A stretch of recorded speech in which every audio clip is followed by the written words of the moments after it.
Kam gaišti laiką eilėse vien dėl to, kad mylimiausias jūsų automobilis blizgėtų ir visuomet atrodytų tvarkingas, jei tai galite padaryti bet kada, turėdami nuosavą plovyklėlę.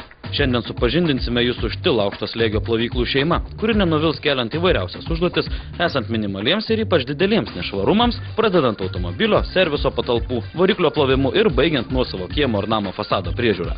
Pagrindinė bet kurio Stihl aukšto slėgio plovyklos užduotis – sunaudoti kuo mažiau vandens, norimą rezultatą gaunant didelio slėgio dėka. Stihl atstovas Lietuvoje firma Ginalas išskiria 3 pagrindinės šių plovyklų rūšis.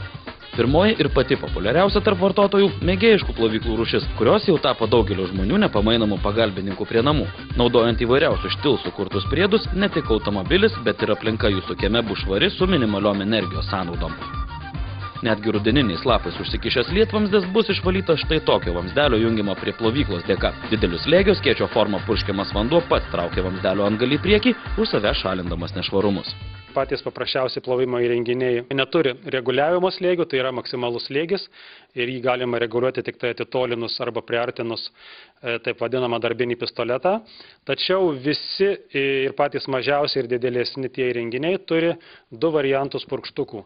Kitaip tariant, ypatingai dideliems nešvarumams pašalinti rotacinį ir taip pat yra normalų tradicinį plunksninį, kitaip tariant. Be abejo, yra galimybė prie šitų plovimo įrenginių arba plovyklų aukšto slėgio komplektuoti tam tikrą papildomą įrangą, įvairius priedus, kurie taip pat dar labiau praplečia tų įrenginių galimybės, darbinės galimybės, tiek valymui plokštumų, tiek vamzdynų. Kur kas galingesni, į trifazį elektros lizdą jungiami Stihl aukšto slėgio plovimo įrenginiai skirti valdantiems didelių automobilių, sunkvežimių ar žemės ūkio technikos parką. Tai plovyklos skirtos dirbti dideliu intensyvumu ir didesniu slėgiu. Kai nešvarumai dideli, šioms plovykloms lygių nėra. Ta ypač įvertina ūkininkai, kurių technika nepaslaptis. Po purvus minkosi dažniausiai pasakoja mūsų pašnekovas. Galėčiau pasakyti, kad tiek mano pirmoji grupė paminėta, tiek antroji skirta ūkininkams įrenginiai, jie dirba su šalto vandeniu, kitaip tariant skirta daugumoje atvejų arba visais atvejais skirta leisti per tą įrenginį šaltą vandenį iki 50 laipsnių. Kitaip tariant, galima reiškia ir karšto vandens, bet tai turi būti paduodama jau iš vandentiekio. Tas vanduo turėtų būti pašildytas iš anksto. Pačios galingiausios Stihl plovyklos nepamainomas daiktas automobilių servisuose. Jomis galima ne tik plauti automobilius, jų variklius, bet reikalui esant išvalyti grindis verdančių vandeniu ar net garais.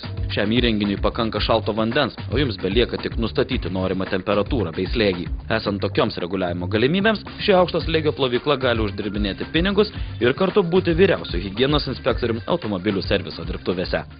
Pats įrenginys turi specialų kaitintuvą, kuris pašildo vandenį iki 100 laipsnių ir didesnį temperatūrą, praktiškai garai jau gaunami, naudojamas šiuo atveju dizelinis kuras. Kitaip tariant, yra šilumokaitis ir kūrenamas jisai dizeliniu kuru. Tokios plovyklos yra skirtos tiek aišku ūkininkams, tiek ir plauti įrangą, sakysim, stambę sunkvežimiams ir remonto specializuotoms dirbtuvėms, ten, kur yra plaunami žemės ūkio arba, sakysim, kitų autotransporto priemonių atskiri mazgai, varikliai, transmisijos dalys ir panašiai. Visur ten, kur nešvarumai yra ypatingai naftingos kilmės, ir kur paprastas, sakysim, šaltas vanduo ir vien tik slėgis bejėgus su tuo susitvarkyti. Nors beveik visų aukšto slėgio plovyklų eksploatacinės savybės daugmaž vienodos, tačiau reikia išskirti kelias, kurios yra labai svarbios, o jų nežinantys vartotojai tiesiog mano, jog įsigijo neveikiantį ar brokuotą daiktą.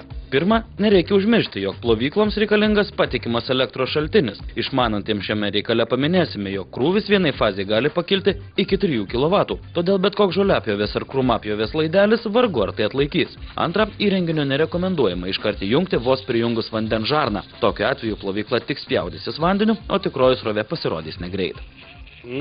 Sakysim, įsivaizduoja galbūt daugelis, kad pajungus vandenį iš karto galima jungti siurblį, tačiau tai nebus tiesa.